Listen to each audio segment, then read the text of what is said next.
नमस्कार, मैं हूं अंकुर और आप देख रहे हैं सत्यहिंदी.com। एक नजर डालते हैं अब तक की सुर्खियों पर। उत्तर प्रदेश की विधान परिषद में कांग्रेस अब शून्य होने वाली है। साल 1935 में विधान परिषद के गठन के बाद ये पहला मौका होगा जब इस सदन में कांग्रेस का कोई भी नेता मौजूद नहीं होगा।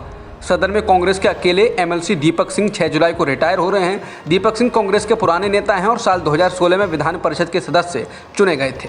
उत्तर प्रदेश की विधान परिषद में कांग्रेस का प्रतिनिधित्व शून्य होने की खबर राज्य के कांग्रेसियों के टूटे हुए मनोबल को और तोड़ सकती है, क्योंकि विधानसभा चुनाव में पूरी ताकत लगाने के बाद भी पार्टी 2.5 से 3% वोट ही हासिल कर सकी थी और उसे 2 ही सीट नसीब हुई।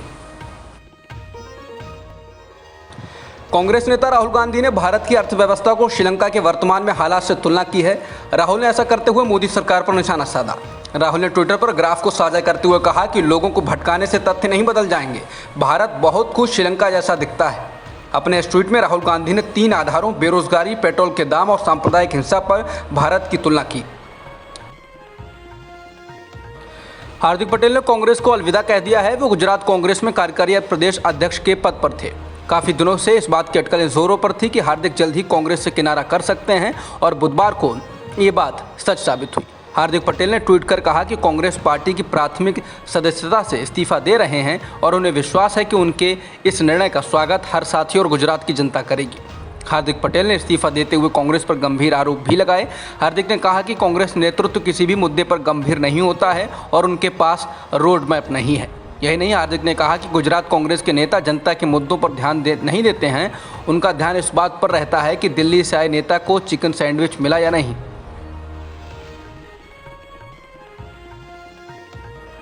राष्ट्रीय राजधानी दिल्ली में एक बड़े घटनाक्रम में दिल्ली के उपराज्यपाल अनिल बैजल ने बुधवार को राष्ट्रपति रामनाथ कोविंद को अपना इस्तीफा भेज दिया है। एएनआई ने सूत्रों के हवाले से ये खबर दी है। कहा जा रहा है कि उन्होंने इस्तीफे की वजह व्यक्तिगत कारण बताया है।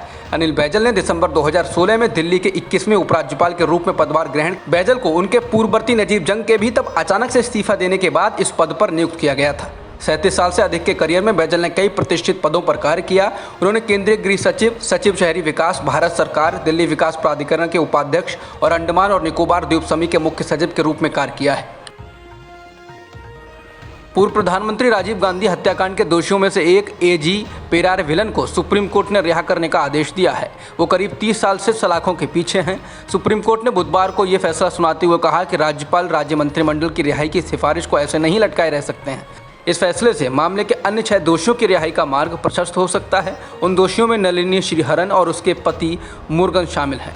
पेरार विलन ने 2018 में तमिलनाडु सरकार द्वारा उसे सजा में छूट देने की सिफारिश के बावजूद उसकी रिहाई में देरी से नाराज होकर अदालत का दरवाज़ा खटखटाया था। इस मामले में एक कानूनी विवाद देखा गया कि माफी याचिका पर फैसला करने के लिए उपयुक्त प्राधिकारी कौन है, राष्ट्रपति या राज्यपाल। कांग्रेस ने सरकार पर आरोप लगाया है कि एक पूर्व प्रधानमंत्री के हत्यारे को रिहा कराने के लिए क्षुद्र और घटिया राजनीति के तहत अदालत में ऐसी स्थिति पैदा की गई। कांग्रेस ने इसके लिए सरकार की खिंचाई की। कांग्रेस के मुख्य प्रवक्ता रणदीप सुरजेवाला ने आज कहा कि इस घटनाक्रम को लेकर न केवल कांग्रेस के हर कार्यकर्ता में बल्कि भारत और भारतीयता में विश्वास रखने वाले हर नागरिक में दुख और रोष है। पीटीआई की रिपोर्ट के अनुसार उन्होंने कहा कि आतंकवादी एक आतंकवादी होता है और उसके साथ एक जैसा व्यवहार किया जाना चाहिए। आज हम राजीव गांधी के हत्यारे की रिहाई के सर्वोच्च न्यायालय के फैसले से बहुत दुखी और निराश हैं। पूर्व पीएम राजीव गांधी की हत्या के मामले में आजीवन सजा काट रहे एजी पेरार विलन की रिहाई को लेकर तमिलनाडु के मुख्यमंत्री एम.के. स्टालिन ने खुशी जताई है। उन्होंने इसका स्वागत किया और कहा कि यह सिर्फ व्यक्ति की जीत नहीं है बल्कि यह राज्यों के स्वायत्तता और संघवाद के लिए भी एक उदाहरण है। इसके साथ ही उन्होंने राज्यपाल को लेकर कहा यह बहुत महत्वपूर्ण है कि जजों ने इसे स्पष्ट कर दिया कि गवर्नर राज्य सरकार की नीतियों में दखल नहीं दे सकते। जजों ने यह भी कहा कि अगर गवर्नर कोई कार्रवाई नहीं करते तो कोर्ट को दखल देना होगा। बता दें 2018 में तमिलनाडु सरकार ने पेरार विलन की सजा में छूट देने की सिफारिश की थी। बावजूद इसके जब रिहाई में देरी हुई तो पेरार विलन ने अदालत का दरवाजा खटखटाया था। वाराणसी की ज्ञानवापी मस्जिद परिसर में कथित शिवलिंग मिलने पर देश में लोग बंट गए हैं। कुछ लोग इसे शिवलिंग मान बैठे हैं तो कुछ लोग इसे फवारा बता रहे हैं या कुछ और बता रहे हैं। इन्हीं के बीच विवादित टिप्पणियां भी आ रही हैं, जिनमें दक्षिणपंथी समूह पुलिस में शिकायतें दर्ज करवाकर कार्रवाई करवा रहा है। इसी सिलसिले में डीयू के दलित प्रोफेसर रतन लाल के खिलाफ शिकायत दर्ज कराई गई है। डीयू के प्रोफेसर ने पीएम मोदी को पत्र लिखकर सुरक्षा की मांग की है। दूसरी तरफ अहमदाबाद में एआईएमआईएम के प्रवक्ता दानिश कुरैशी को गिरफ्तार कर लिया गया है। डीयू के हिंदू कॉलेज में प्रोफेसर रतन लाल का मामला तूल पकड़ रहा है। एक दिन पहले उन्होंने सोशल मीडिया पर शिवलिंग बताने वाले चित्र को पोस्ट करते हुए कुछ अपमानजनक शब्द लिखे। सुप्रीम कोर्ट के वकील विनीत जिंदल ने उनके खिलाफ पुलिस में शिकायत दी कि प्रोफेसर ने उनकी धार्मिक भावनाओं को आहत किया है।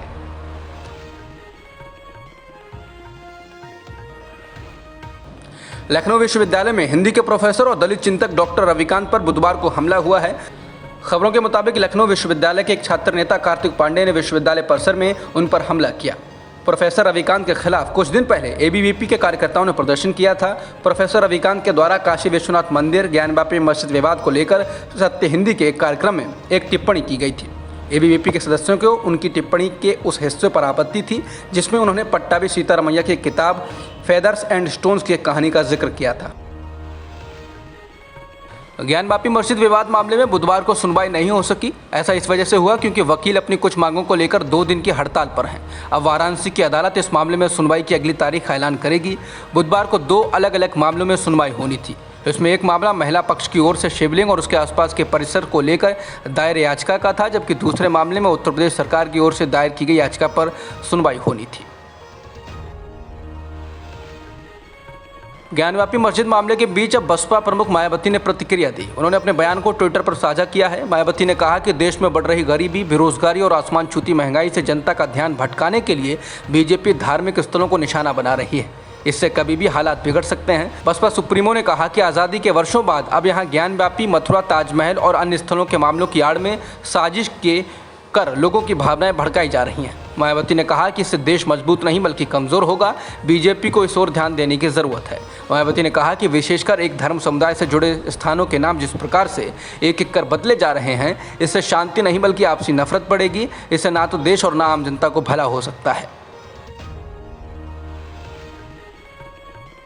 भारत में प्रदूषण का लोगों के स्वास्थ्य पर असर को लेकर डरावने आंकड़े सामने आए हैं।